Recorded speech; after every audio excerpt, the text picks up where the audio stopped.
Hello बच्चों, let's read the question. The question here says, for which one of the following Bohr model is not valid? तो चारों options दिए गए हैं। एक है हाइड्रोजन एटम, एक है सिंगली आयोनाइज्ड हीलियम एटम, और एक है ड्यूटेरियम एटम, और एक है सिंगली आयोनाइज्ड नियॉन एटम। ये नीट 2020 का क्वेश्चन है। तो बोर मॉडल का वैलिडिटी का दो पॉइंट होते हैं, ठीक है ना।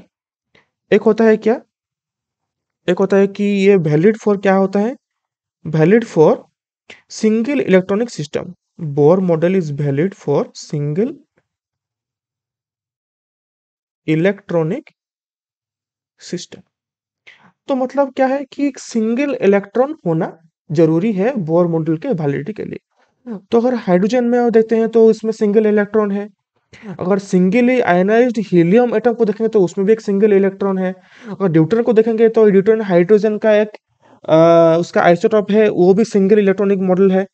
जब हम बात करते हैं सिंगली आयनाइज्ड नियॉन एटम, तो उसमें मोर देन वन इलेक्ट्रॉन होते हैं, ठीक है ना।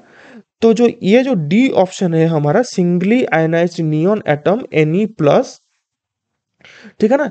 तो ये हो जाएगा हमारा करेक्ट आंसर, क्योंकि इसमें मोर देन वन इलेक्ट्रॉन है, जिसमें बोर मॉडल का वैलिडिटी नहीं होता है, क्योंकि बोर मॉडल का वैलिडिटी के लिए हमको एक इलेक्ट्रॉन चाहिए होता है, और जिसमें नियॉन में, सिंगली आयनाइज्ड नियॉन में एक से ज्यादा इलेक्ट्रॉन है।